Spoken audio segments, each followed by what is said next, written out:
আসসালামু আলাইকুম প্রিয় বন্ধুরা, তোমরা সবাই কেমন আছো? আশা করি তোমরা সবাই ভালো আছো, আমিও ভালো আছি। তো প্রিয় বন্ধুরা, আজকেও তোমাদের সঙ্গে যে গল্পটা শেয়ার করব, সত্য একটি জীবনের গল্প।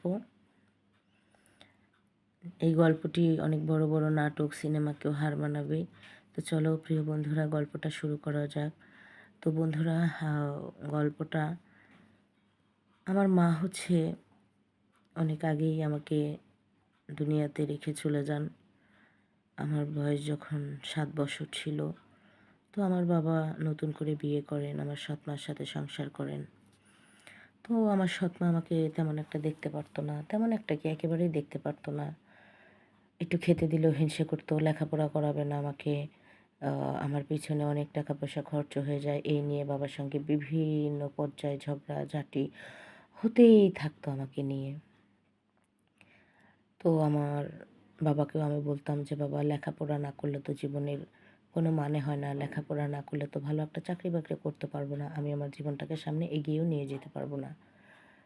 বাবা আমি লেখাপড়া করতে চাই, দেখো আমি সরকারি স্কুলেই পড়বো, যেখানে মানে যতটুকু পড়া যায় সেখানে অ্যাটলিস্ট কিছু হোক বা না হোক খরচাটা তো বেঁচে যাবে যত দূরই পারি। ফ্রিতে পড়তে পারবো, জাস্ট একটু খাতা কলম বা একটু গাইড, এই তো খরচা। আর পরীক্ষার জন্য সামান্য কয়েক টাকা ফি। মেট্রিকে যেয়ে কী হবে জানি না, তবে এইট পর্যন্ত তো আমি ফ্রি পড়তে পারবো, 200-400 টাকাই তো খরচ হবে, এটাও কি তুমি আমাকে দিতে পারবে না? তো বাবা বলে, পারবো না কেন, অবশ্যই পারবো। যাক, বাবা তো টুকিটাকি একটু আদর করে, কিন্তু আমার সৎ মা আমাকে একেবারেই দেখতে পারতো না। এভাবেই কয়েকটা বছর যাওয়ার পরে আমার সৎ মার ঘরেও তার একটি ছেলে হয়ে গেল। তো ছেলে পাওয়ার পর সে তো আমাকে আগে খেতে দিত, এখন তো খেতেও দেয় না। এত এত তুচ্ছ তাচ্ছিল্য ব্যবহার করে, যেটা বলে বোঝানোর ভাষা আমার নাই। তো বাবা হঠাৎ করে রোড অ্যাক্সিডেন্টে পঙ্গু হয়ে যায়। বাবা আর রুজি রুটি করতে পারে না। অন্যদিকে আমারও 8 পর্যন্ত পড়া শেষ। তারপরে আমি পরিচিত কেউ নেই বলে আমি সরকারি কোনো ভালো জায়গায় ভর্তি হতে পারিনি। এখন আমাকে ম্যাট্রিক দিতে হলে তো আমাকে যে কোনো প্রাইভেটে ভর্তি হতে হবে। তার জন্য তো অনেক টাকা দরকার। এত টাকা আমাকে কে দিবে? দেওয়ার মতো কেউ ছিল না। তো আমি যেহেতু 8 পর্যন্ত পড়েছি, আমি 1 থেকে ক্লাস 5 এর বাচ্চাদেরকে একটু পড়ানো শুরু করলাম। মাত্র কেউ 300 দিত, কেউ 500 দিত, এভাবেই আ পড়াইতে থাকলাম। তারপরে আমি নানার বাড়ি চলে গেলাম। নানার বাড়িতে কেউ ছিল না। শুধু আমার বৃদ্ধ নানী ছিল, আর আমার একটা খালামণি ছিল।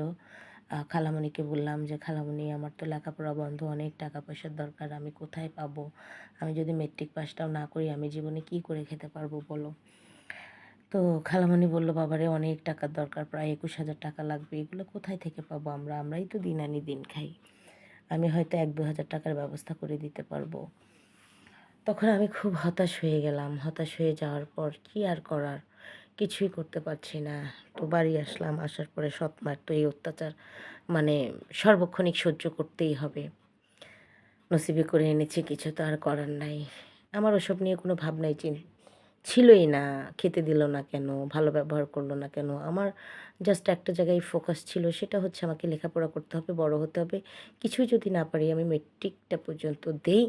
দেওয়ার পরে তারপরেরটা পরে হবে। এরকম একটা চিন্তা ভাবনা ধারণা আমার ভেতরে আমি সবসময় লালন করতাম। যাই হোক, কোনো প্রকারে হচ্ছিল না। তো আমার বাবা তো একে পঙ্গু হয়ে যাওয়ার পর আমার মা খুবই রাফ ব্যবহার করতো আমার আমার সাথে। পরে বাবাকে রাস্তায় বসিয়ে দিয়ে আসতো, একটা হুইল চেয়ারে করে বাবা ভিক্ষা করতো। ওই টাকা পয়সা দিয়ে উনি যা মন চায় তাই করতো। আমি এগুলাতে হাতও দিতে পারতাম না। তারপরে আমার মা যেটা করতো, উনি বললো যে, এ বাড়িতে থাকতে হলে টাকা রুজি করতে হবে। আমি কই, আমি তো রুজি করি টুকিটাকি, যে কয় টাকা রুজি করি আমার তো লাগে, আমি তো ভর্তিই হতে পারিনি।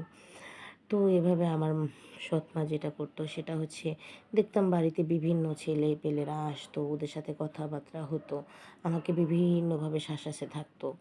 হ্যাঁ, বলতো ওই ছেলের সাথে সম্পর্ক করতে হবে, অমুকের সাথে সম্পর্ক করতে হবে, এই বাড়িতে থাকতে হলে, খেতে হলে, পড়তে হলে। তো কিছুতেই আমি রাজি হতাম না। এই নিয়ে আমাকে তো খুন্তি উপরা দিয়েছে।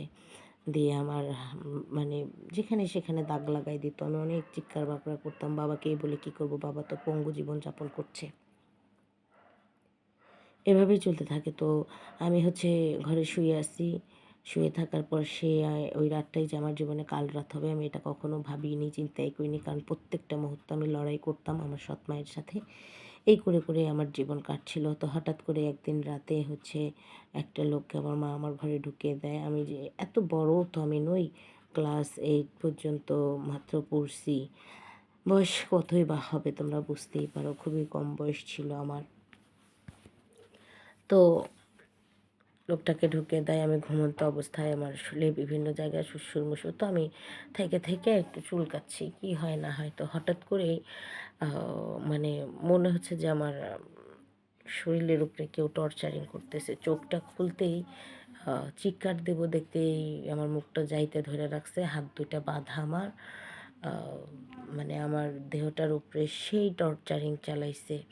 মানে এত পরিমাণের লুটপাট করছে, এত মজা নিচ্ছে। অন্যদিকে আমি কষ্টে, দুঃখ আর বেদনায় ভরে গেছে আমার মন, আমার দেহ সব কিছু। এই অবস্থায় আমি কাউকে কিছুই বলতে পারিনি। তো দেখলাম এক রাতে একজন বেড়ে যায়, আরেকজন আসে, একজন বেড়ে যায়, আরেকজন আসে। এভাবেই ওই ৩ জন আমার ঘরে আমার সৎমা ঢুকায়া দেয়। তারপর পরের দিন আমি আর হাঁটাচলা করতে পারি না। আমার অবস্থা খুবই, খুবই খারাপ হয়ে যায়। তো মহিলা আবার আমাকে ওষুধ এনে দিল, হ্যাঁ?